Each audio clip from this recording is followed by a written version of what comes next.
Bonjour à tous, bienvenue dans le MAC sur Sensation. Aujourd'hui, je reçois Patrick Teisser, vice-président du département de la Seine-Maritime, en charge de la culture et du patrimoine. Bonjour. Bonjour.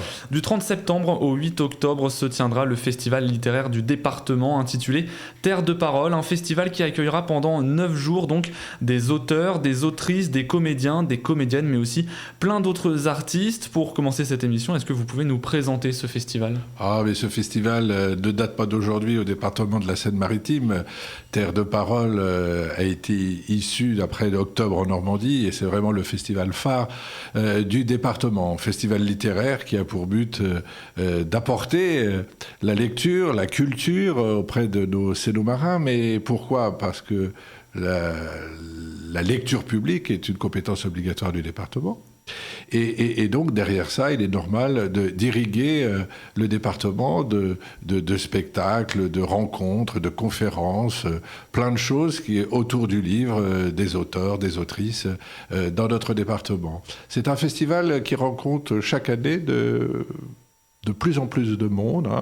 La dernière mouture était à 13 000 rencontres, spectateurs, dans une période raccourcie qui va du samedi-dimanche au samedi-dimanche. Et donc, alors qu'à une époque, il était sur 3 semaines, on a voulu le réduire pour justement être plus concis dans une période, mais avoir beaucoup d'auteurs et d'autrices à présenter. Alors cette année, le festival s'articule autour du vers « Notre vie, c'est maintenant », vers que l'on peut retrouver dans le poème « Embrasse-moi » de Jacques Prévert. Pourquoi ce choix ? Bien, tous les ans, nous mettons un thème sur notre festival. Et là, si vous voulez, nous avons fait le choix cette année de changer de médium et de trouver ce titre « Notre vie, c'est maintenant », car c'est autour de cette formule de Jacques Prévert et grâce à Rémi David, qui est d'ailleurs auteur et conseiller littéraire pour le festival, on a voulu, puisque Jacques Prévert avait écrit les poèmes « Paroles », ça semble appeler par son nom le même festival, Terre de Parole. Et puis, quelque part aussi, on a envie de poèmes, on a envie de culture, et Jacques Prévert répond à cela. D'ailleurs, le festival sera également l'occasion de projeter le célèbre film d'animation Le Roi et l'Oiseau, dont les textes sont de Jacques Prévert. Le festival, c'est donc aussi du cinéma. Le film YOLO sera également projeté. Pourquoi ce choix de projeter ce film Le Roi et l'Oiseau ? Pas parce qu'il correspond parfaitement à ce que l'on veut faire autour de Jacques Prévert, et parce que aussi notre festival, qui est autour du livre, peut être aussi autour du cinéma et accueillir de nombreux jeunes et tout public autour des films présentés. Et c'est pour ça qu'on a choisi ce film. Mais au-delà de ça, c'est aussi une diversité à l'intérieur de la programmation pour attirer de plus en plus de monde. Parlez-nous maintenant de la photo de couverture que vous avez choisie pour ce festival. Pour ce festival, on a pris l'auteur-illustrateur Jean Mallard d'un dessin illustrant notre thématique « Notre vie, c'est maintenant ». Alors, pour vos auditeurs, je dirais qu'on a le lever du soleil, on a peut-être une mer bleue, peut-être on a toute la ville qui est éclairée, et on a du vert important avec écrit dessus « Notre vie, c'est maintenant ». Et 2 petits personnages en haut qui ont l'air de s'amuser.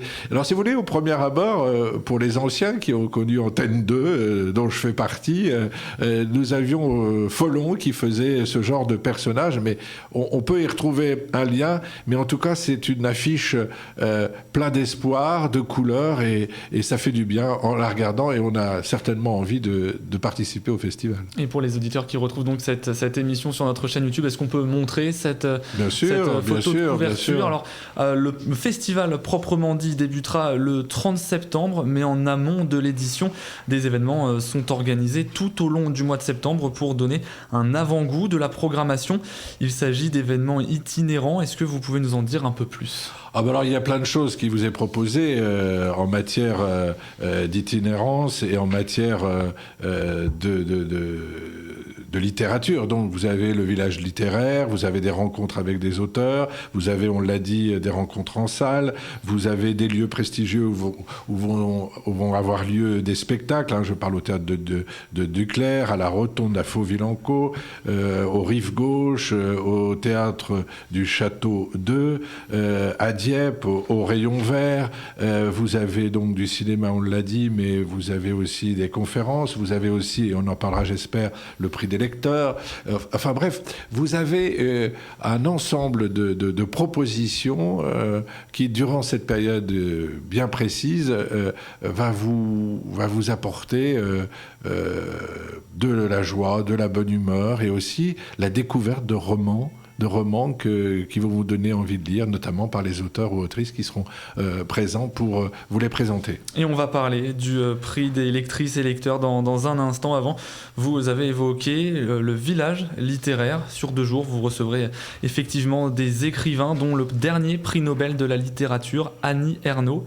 Qui sont les autres grands noms de la littérature, entre autres, qui seront présents au festival? Là, nous avons un choix très important.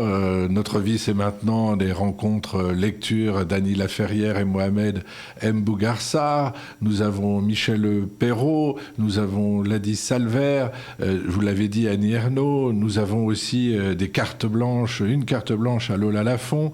Nous avons le dictionnaire amoureux de l'inutile avec François Morel et son fils Valentin.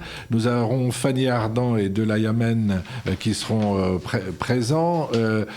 Nous avons aussi Yolande Moreau et Christian Olivier et plus 3 musiciens autour de Prévert qui aura lieu le dimanche 8 octobre à Mont-Saint-Aignan.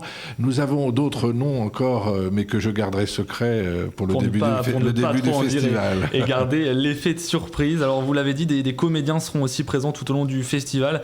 Yolande Moreau, Catherine Jacob, Fanny Ardant ou encore François Morel. Pourquoi avoir invité ces personnalités ? Pourquoi inviter ces personnalités ? Parce que dans un festival, mon but en tant que président, c'est bien sûr de faire un programme avec la directrice, mais c'est aussi par des têtes d'affiche, des noms plus connu, bien sûr, qui est plus médiatique, pouvoir amener encore plus de monde et surtout parce que sur des personnages incontournables. Enfin, je veux dire, les Deschiens, même d'autres auteurs. Je vais même vous faire une confidence. On devait avoir Guillaume Gallienne, mais on se le réserve pour une autre fois. Il a eu un empêchement, mais il nous a dit pas de problème, je viendrai pour Terre de Parole. Et vous voyez. Quelques 10 têtes d'affiche, sachant que les autres sont autant prestigieux, mais ça permet bien sûr un peu comme une mayonnaise qu'elle monte rapidement avec ce qu'il faut comme ingrédient. Donc comme ingrédient, il faut des jeunes, il faut des auteurs nouveaux, il faut des premiers romans, il faut des prix Nobel, il faut, pour attirer un public qui viendra nombreux, je l'espère, durant cette semaine. À l'issue du festival, vous allez décerner votre prix des lectrices et lecteurs Première Parole. 6 premiers romans sont en lice. Comment ont été recrutés les 400 lectrices et lecteurs qui vont décerner ce prix et plus largement, en quoi il consiste en fait ce prix ? Eh bien écoutez, c'est simple, il existe et ça a été formé depuis longtemps, 34 comités de lecture sur l'ensemble du département, animés par des libraires, par des bibliothécaires, mais aussi des associations. Donc c'est plus de 400 lecteurs, comme vous dites, et lectrices, qui voteront en septembre pour le roman préféré. C'est une façon de se rencontrer, de rencontrer les lectrices, les lecteurs, de faire découvrir des jeunes autrices. Et le lauréat recevra une bourse de création, ce qui participe à la notoriété du prix. Voilà, c'est toujours bon de faire ce genre de faire participer. Et puis, je dois reconnaître, pour avoir été à la dernière remise, que quelque part, il y a une émulation autour de choisir un roman. Parce que, puis après, de rencontrer les auteurs ou autrices, c'est aussi intéressant. C'est comme un spectacle, quand on voit les comédiens après, c'est toujours très intéressant. Et il existe aussi une version junior de ce prix. 10 collèges du département y participent autour de 3 premiers romans jeunesse. En quoi c'est important de faire participer les jeunes à ce festival ? C'est tout simple. Plus tôt on accède à la culture, plus tôt on peut rentrer dans un imaginaire par la lecture, par l'écriture, par le théâtre, par d'autres moyens, on a réussi quelque chose. Moi, je vais dire que faire découvrir le roman jeunesse aux élèves de 6e et de 5e dans 10 établissements et de faire rencontrer les auteurs et autrices, c'est formidable. Pour eux, ils s'en souviendront et j'espère qu'ils continueront à lire. Merci beaucoup Patrick Tesser d'avoir été avec nous sur Sensation. Je rappelle que vous êtes le vice-président de la Seine-Maritime en charge de la culture et du patrimoine. Le festival Terre de Parole se tiendra du 30 septembre au 8 octobre. Merci d'avoir suivi cette émission. Vous pouvez comme d'habitude la retrouver en podcast audio et vidéo sur notre site et notre application Radio Sensation.